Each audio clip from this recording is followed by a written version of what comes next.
By chance, I met this woman, Ashley, who told me she was the owner of a popular fancy restaurant and invited me to visit.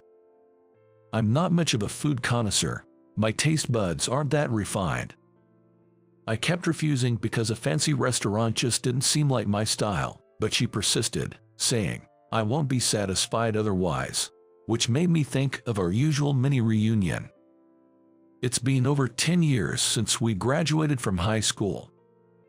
We were a close-knit group of classmates who gathered about once a year. I thought it would be a good idea to use her restaurant for our mini reunion. Of course, I said we would pay for the food and drinks. 5 guests, if Mike is coming, then. She even offered to let us use it for free, but I insisted on paying. I set a budget and reserved a private room at that price. That Oakwood place, right? I'm surprised you managed to book it. When I told one of the reunion members, Jessica, she was quite shocked. The Oakwood I had booked turned out to be a highly popular place with a 3-year waiting list for reservations. Incidentally, back in high school, there was a misunderstanding that Jessica and I were dating. Well, we weren't unpleasant to each other. We got along, in a way. But whenever we met, we always ended up arguing. Yet, even after 10 years, we still keep in touch. It's what you might call a complicated relationship. That's what I've always thought. I've heard it's a fancy place, but places like that can be disappointing. Here we go again. She started criticizing my choice. I could picture her making a feisty face on the other side of the phone. "Don't come if you don't want to. I'll go, because..." She hesitated. I knew why. Because this year is special, after all. While it was a regular reunion, this time was not just any mini reunion. Still, it's weird, isn't it? She was fixated on how I chose and managed to book this restaurant. Because Mike, you prefer more casual places, right? She sensed there was something more to it. Her intuition was not to be underestimated. But given the circumstances, I couldn't just openly talk about it. Persistent, aren't you? It doesn't matter either way. I managed to dodge the question. The circumstances I didn't share even with my complicated friend. My unexpected encounter with Ashley, the young owner of the restaurant. I work on the manufacturing line at a commercial kitchen equipment factory, and I usually finish work on time due to my shift schedule. But about 10 days ago, that night, I had to work overtime due to a large order. Since the next day was a day off, I ended up going out for drinks and dinner with my colleagues. That's why I was walking home late, and it was just after 11 p.m. when I passed by a playground near my house. As I strolled by, slightly tipsy, I sensed someone in the corner of the park. I could hear voices and, under the nearby street light, make out the faint outlines of 2 figures. It was a man and a woman, one-on-one. I assumed it was just a young couple getting cozy in the park at night. I was single and didn't have a girlfriend. I was curious, and part of me was even a bit excited at the thought that they might start a romantic scene.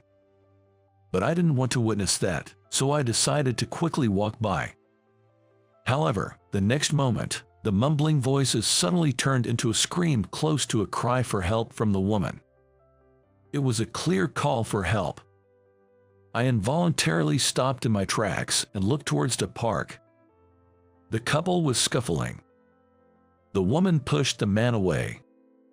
The man, who fell on his buttocks, looked up at the woman and yelled something. As I stood there watching, the woman ran towards me. Meanwhile, I noticed something shiny in the hand of the man sitting on the ground. A knife. It was definitely some kind of blade. I didn't know the details, but it was clear there was a violent dispute. I was just a passerby. I didn't want to get involved, but I couldn't just ignore it either. While I was thinking about what to do, my body, embarrassingly, froze as if I was petrified, unable to move. Then, the woman rushed over and clung to me. Instinctively, I shouted, "Hey you," at the manual. At that, the man flinched and then ran off as if he was rolling away. I watched the man's retreating figure in a daze. It seemed unlikely that the man would return, and I even felt grateful that he had run away. I'm not proud of it, but I'm not confident in my physical strength. If he had come at me, I wouldn't have stood a chance. "Thank you very much," the woman said, bringing me back to reality. She was dressed casually in jeans, and she looked about my age or slightly older. This woman was Ashley, the young owner of the restaurant. "Are you okay? Any injuries?" "Yes, thanks to you, I'm fine," she said, combing her long black hair that had become disheveled with her fingers. I looked in the direction the man had fled and turned back to her, asking, "Who was that guy? Shouldn't we call the police?" She then looked down, sighed, and her shoulders slumped. I escorted her to a safe place where there were more people around. On the way, she shared her story with me. That man was a former apprentice chef at the restaurant where she worked as a young owner. He was inept and constantly got scolded by his seniors and the head chef, so she had intervened on his behalf once out of pity. However, he misunderstood her kindness as personal interest in him. At first, he was just overly friendly at work, but then he started asking her out on dates and waiting for her after work, escalating his behavior. Distressed, she had a meeting with her father, who was also the owner of the restaurant.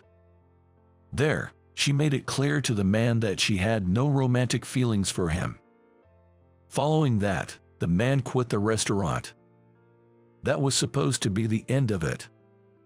But tonight, somehow he knew I was visiting a friend and suddenly approached me on my way back.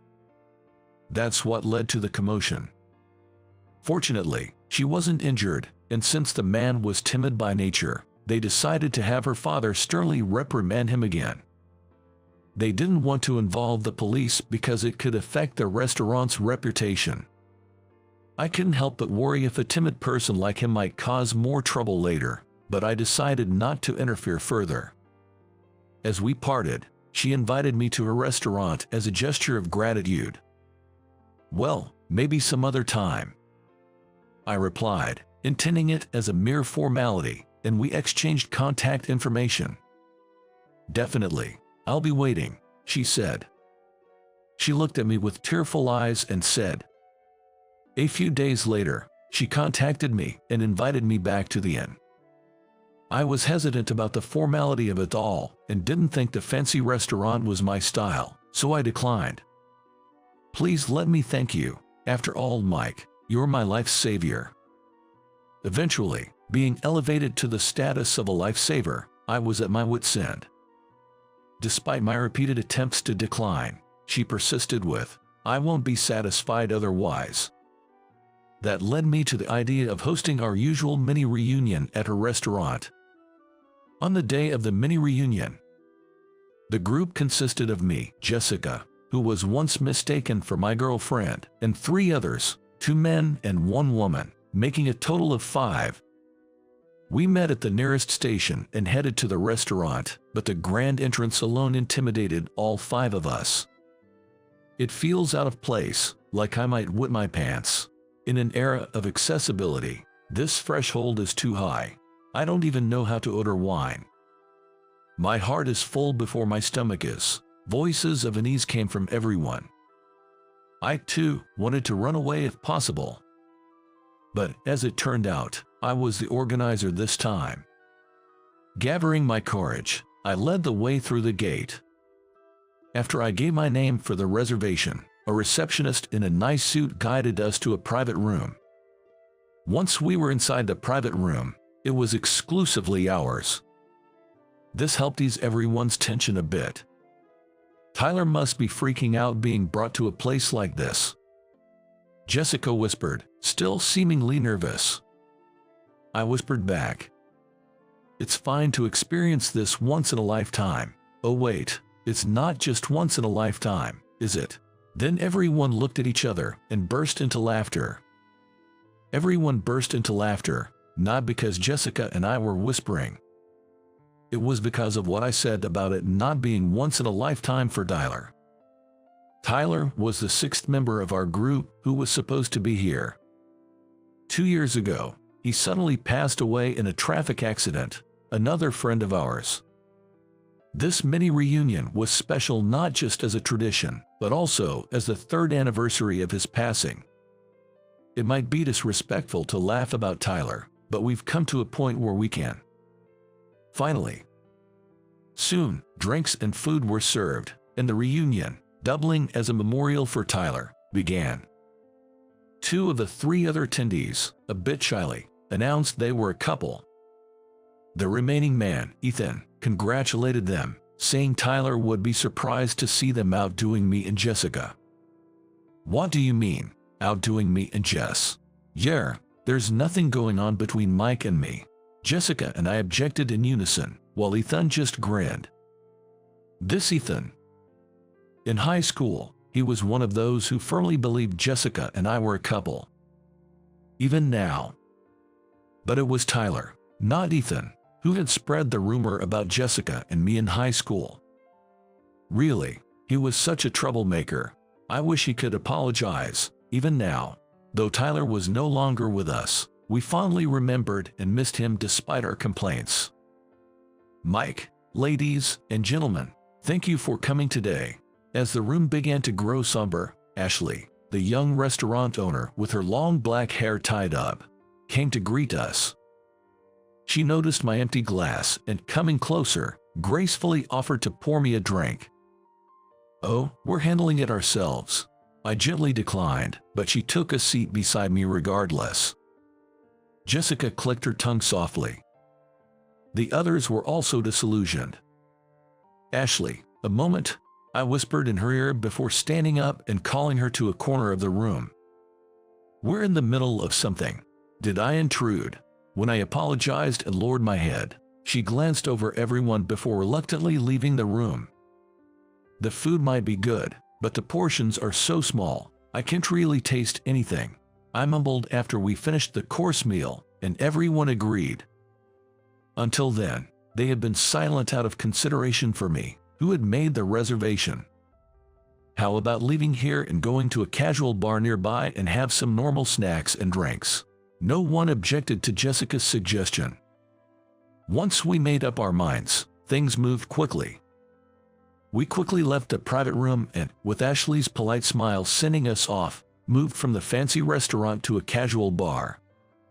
The restaurant is so popular that people have to be on a 3-year waiting list, but a bar suited us better than a restaurant. While reminiscing about old times, we drank and ate heartily. The dishes we ordered included classic potato salad and fries, salmon and potato skillet, potato tacos, and croquettes. How much do we love potatoes? Our mini reunion lasted until the last train. Only Jessica and I were left on the train home. We often took the same train home in high school. Being on the same train home was also taken as proof we were dating, wasn't it? I said, looking at Jessica's reflection in the train window that had turned mirror-like in the dark. That's right. It was Tyler who spread that rumor. The reflection of her in the window nodded. Tyler was determined to make us a couple for some reason. But then again, he told you that he liked you, didn't he? This time, she didn't nod. I heard it from him. He said he got rejected by Jess. I didn't reject him or anything, she said in her usual argumentative tone, glaring at my reflection in the window. I looked away from the window and directly at her face. I didn't dislike Tyler, but we were always together with everyone, weren't we? So, she refused to single out anyone from our group for a romantic relationship. However, Tyler took this as her having feelings for me. Trying to play Cupid or just being the class clown, he spread rumors about us, attempting to set us up as a couple. He was really stupid. Really, that's true. The calls from Ashley, the young owner of the restaurant, continued even after that day. She still insisted she hadn't properly thanked me. No matter how much I said it was enough, she stubbornly repeated, "I won't be satisfied otherwise." She might have been very conscientious, but it was nothing but a nuisance for me. But because she meant no harm, it made it all the more difficult to deal with. So, I decided to let her treat me to lunch at some casual place on my day official. Ashley showed up in casual clothes with her hair down, just like the first time we met. We quickly entered an affordable chain restaurant. She was cheerful and satisfied throughout the lunch. Her father had dealt with that man, and there had been no trouble since then. When I told her I worked at a commercial kitchen equipment manufacturing plant, her face lit up, and she asked if I could arrange maintenance for her restaurant's kitchen. "I'll have our sales team take care of it," I responded. Then she quickly withdrew her request, saying, "If it won't count towards your achievements." We finished our meal in about an hour and left the restaurant before 2 p.m. As I thanked her for the meal, she seemed like she still wanted to take me somewhere else, asking, "Was this okay for you? Please, don't start with the 'I won't be satisfied otherwise' again." I prayed inwardly as I checked my phone. There was a missed call from Ethan during the meal. I listened to the voicemail immediately. "What? Jess has?" My exclamation made Ashley, who was next to me, widen her eyes in surprise. I excused myself, saying something urgent had come up, and rushed off. Jessica, had been injured and taken to the hospital. I hurried to the emergency hospital Ethan mentioned in his message. On the way, I couldn't help but remember that day 2 years ago. The day Tyler had his accident. It was Ethan who had informed me then, too. And just like now, I had rushed to the hospital. But by the time I arrived, Tyler was already gone. As I entered the hospital where Jessica was taken, I found all the mini reunion members gathered in the lobby. They had all been informed from Ethan's network. Jessica was there among them, leaning on crutches. Her injuries weren't as severe as I had feared. "Hey, Jess, you okay?" As I approached, Jessica stuck out her tongue sheepishly. It had happened earlier that day. She was on her way to her favorite salon to get a haircut, traveling alone by train. While standing near the train door, playing with her phone, she felt something moving around her waist. Looking down, she saw a man sticking close to her. Until then, she had been too engrossed in her phone to notice, but the train wasn't crowded, and the man's proximity felt unnatural. It was a molester. I thought it might be a misunderstanding, so I just watched for a while. But the man got bolder and started groping her more aggressively. Deciding there was no doubt about his intentions, she twisted his wrist. I shouted, "This man is molesting me." Just then, the train arrived at the station. As the doors opened, the molester stepped onto the platform. Not wanting to let him escape, Jessica chased after him and tackled him from behind. They scuffled on the ground. He was desperate, too. Kicked me, and I got thrown off, hitting my shin against a pole, cracking the bone. The molester was eventually detained by station staff and handed over to the police. "That's what you get for being reckless," I scolded her. What could I do? Jessica pouted in response. I argued that there was no need to chase after him once he fled. What, so I should just let it go? It's not about letting it go. What if he had been more violent or had a weapon? It could have been more than just a cracked bone. Jessica turned her face away from me, clearly annoyed. That guy, picking someone with such a strong-looking face like yours. Maybe he was just dazzled by my overwhelming charm. Were you flaunting your midriff or something? Ethan and the others intervened as Jessica and I bickered. I felt ashamed for blurting out something I didn't mean. What's with you, after making everyone worry so much? Sorry, thanks for coming all this way, Jessica said, lowering her head meekly. Every time we argued, one of us would end up apologizing, and that would be the end of it. That was typical for Jessica and me. But this time was different. You came, but you were the last one to arrive, right, Mike? Oh, that's because. It's not a complaint or anything. Just. Jessica gave me a probing look. I didn't notice the call. I stammered in response. It wasn't work today, right? She could see right through me. Were you on a date or something? Her intuition was always sharp. But it wasn't exactly a date. So I clarified. No, it's not exactly a date. Then I realized what I had implied. I had just given myself away. Sorry for interrupting. Say hi to your girlfriend for me. As we left the emergency hospital, Jessica said, "Thanks for coming on your day off," to everyone. She insisted she could go home alone, but since we were heading in the same direction, I decided to accompany her. She wanted to take the train to avoid unnecessary expenses, but on the way to the station, I hailed a taxi and we both got in. It was somewhat awkward. "Are you mad?" I asked tentatively. "Mad about what?" "I'm just reflecting on making everyone worry unnecessarily about me being late today. It wasn't a date." I explained, and she gave me an exasperated look. "Really, it wasn't a date?" "Look, Mike, whether you're dating or not doesn't matter to me. I'm just grateful you cared enough to come. After all, we were just old high school classmates bound by a long-standing connection." Was she trying to say it was nothing more and nothing less? But still, today wasn't a date, not at all. I wasn't satisfied. I didn't want Jessica to think I had been on a date with Ashley, the young owner of the restaurant.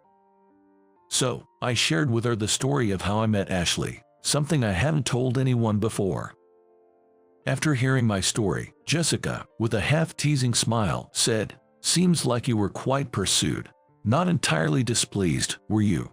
"Stop joking. I was really troubled," I protested. Jessica nodded quietly. A few evenings later, I had decided to make potato casserole for dinner, so after buying the ingredients on my way home, I hurried back. As I approached the familiar playground, I decided to take a shortcut through it. Cutting across the park would be faster. So, I veered off the path and headed towards the park. Right after that moment. "Ah, it's you." Right after I entered, a young man with both hands gripping a knife and squatting awkwardly blocked my path. I knew immediately who it was. It was the man who had been following Ashley. His hands were trembling as he held the knife.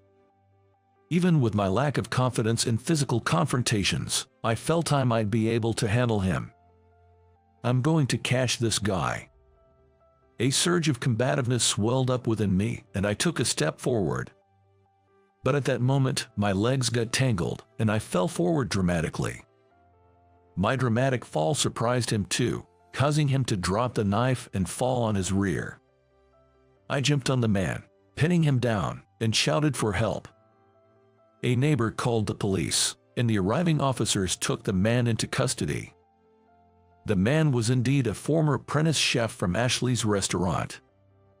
Previously, I had stumbled upon him having a dispute with Ashley, and it ended up looking like I had come to her rescue. Since then, he had regarded me as an enemy. Not only did he harbor unrequited love for Ashley, but he also mistakenly believed I was a rival for her affections. His jealousy exploded after hearing that I had lunch with Ashley, leading to his attack. After giving my statement to the police, I was taken to the hospital. In the process of dramatically falling in front of the man, I ended up spraining one of my ankles. I was now dependent on crutches for a while. "You're one to talk about being reckless." Informed by Ethan's network, Jessica also came to visit, crutches in hand. I thought I could catch him. He was squatting and trembling, after all. What if he had been more dangerous than you thought and had used that weapon on you? It could have been more than just a sprain. Jessica had a point, but I was somewhat annoyed and turned away from her. What's with you? Making everyone worry so much. When I heard Mike was attacked by a thug and got hurt, Jessica's voice trailed off as she sniffled. Turning to her, I saw her eyes red and brimming with tears. I'm sorry. Jessica quietly wiped away her tears. Then she gave a silent nod. Normally, our arguments would end as soon as one of us apologized, even if it had escalated to a shouting match. But this time, seeing her tears, I couldn't just let it end there. I'll say it again, just to be clear, that last time wasn't a date. I told you, I don't care about that. Stop being so persistent. I'm not being persistent. I just want to make things clear. Fine, I'll let it slide then, Jessica said, crossing her arms and turning away. That sounds a bit grudging. What else should I say then? Imitating Ashley, I suggested, I won't be satisfied otherwise, maybe. Jessica then slowly turned her head and glared at me. I smiled back and said, if I were to go on a date, Jess would be my choice. I could tell Jessica was taken aback. Picking up my crutches, I proposed. How about a crutch date for both of us? It's impossible. I'm not confident I can walk properly, she replied. I'm not confident either, but that's okay, isn't it? We can just waddle along together. At my second smile, she shyly nodded her head in agreement.